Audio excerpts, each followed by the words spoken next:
today I'm going to install the Sherpa roof rack. I've been wanting this for a while now, and finally I got it. So I'm going to work on that today. I'm going to show you guys the box and how it came. So here's the box of the Sherpa Crestone. I also have some panels, large, right there. How they come, looks like just come well packaged. That's the front, the racks,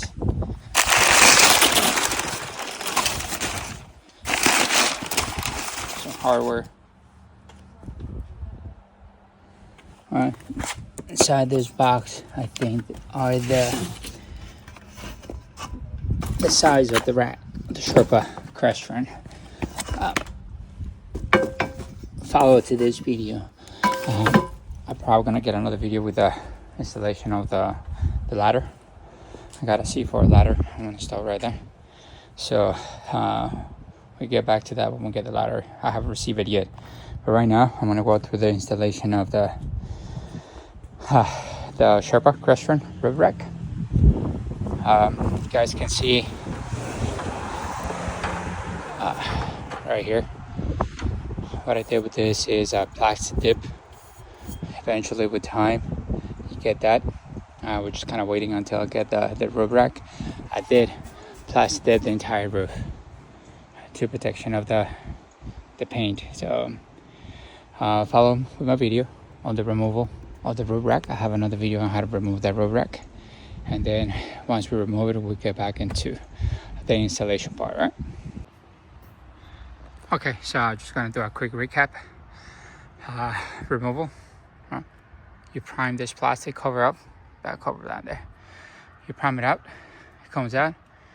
2 bolts in the back, 2 bolts in the front, on each side. 12mm ratchet. You can remove it, comes out, and then the only thing you have to do is remove it. All right, so this is the hardware that we're going to be using. We have the rear mount, the one is in the middle, and this is the one on the very front. All right, we'll get to that one, but this is all the hardware that you need to use. This is the bolts that tell you to use to replace these ones. They came with on the roof rack. You have to use this washer that has a little rubber in there, and that's what is probably pretty much going to seal it to prevent some of that water, and they're tight to get them in, so they're not just pushed in. They have to kind of go in and screw it to go down.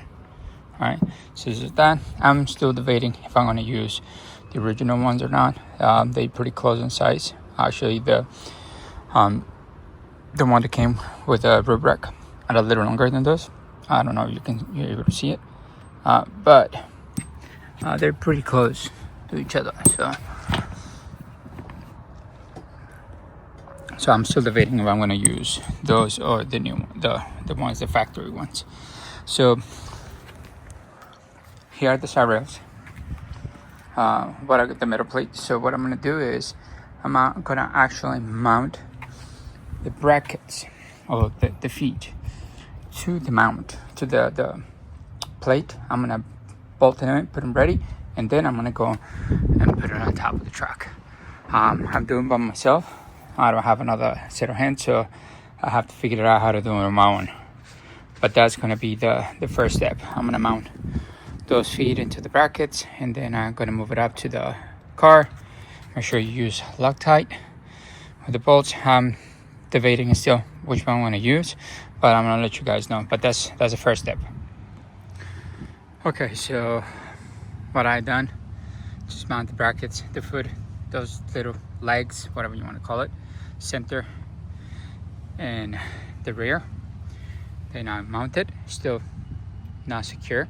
All right, I'm gonna start securing it. What I notice also is because it's wobbling, I'm gonna put the end bar to secure this so I can actually push this way, because I noticed I could touch the paint down there and I don't want it to touch the paint. So I'm gonna put that crossbar before.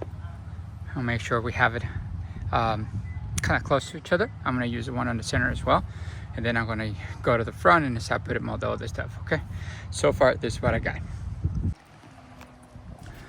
All right, so continuing with the installation, put this crossbar, and then so I can actually pull these legs closer to each other.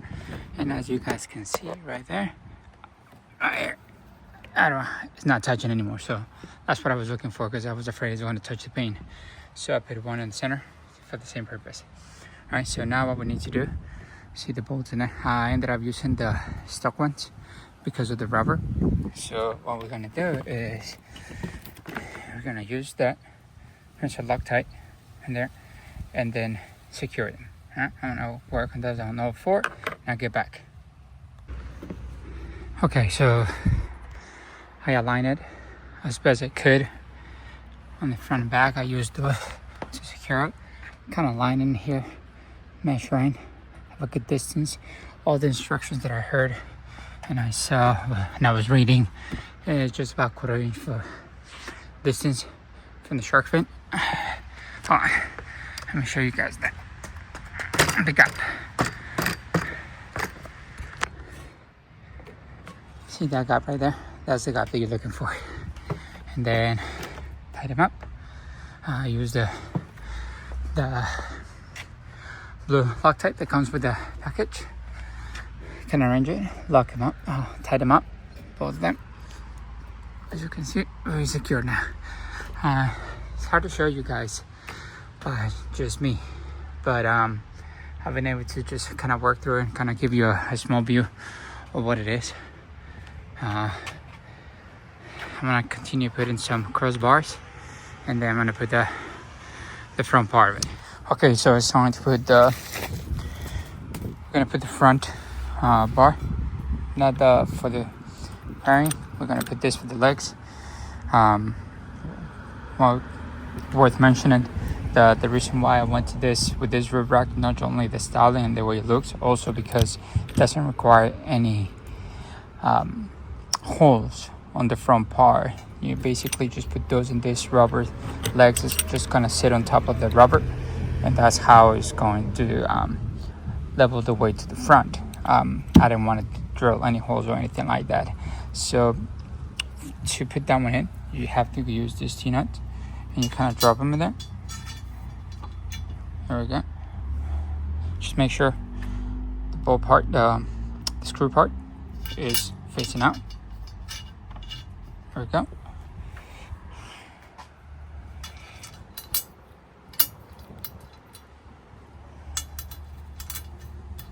There we go. So now we're gonna secure this to that. All right. I'm gonna use both hands and I'll get back. Okay. So the last things that I have, as you guys can see, I mount everything already. All right. I have this initial plate that I'm gonna set it up, and it's basically kind of the same thing that you do everything. Just kind of draw those T-nuts, and then you kind of tie it to it, and that's about it. So on the front part of it, it's kind of the same thing. You go on like that on one of those crossbars, and then you just kind of tie them out in there. Height, just kind of make sure it touches right in the center, and after that you're pretty good. This is adjustable depending on what you want to do.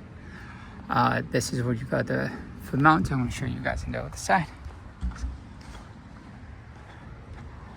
Alright, that's where the mounts go.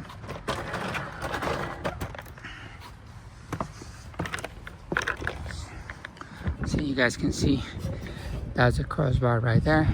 You just go to this T-nut and then just bolt it. Same thing. This is what you adjusted. Those are the feet right there. One of the things that I noticed with the feet is in here. You see here, when I put it straight up, it was not touching one side of it. So I kind of have to push it down this corner and then secure it so it can go down and touch it. This thing is solid. It's really good. Again, I got pretty much everything done. That's the bulk of it. I had those additional plates. I'm gonna show you guys once those plates are done. That's just a bonus for me. I have two I'm gonna put right there and another one here. But that's about it. I'm gonna show you guys once I'm done with that. There we go. So last view as a friend bar. Those are my plates.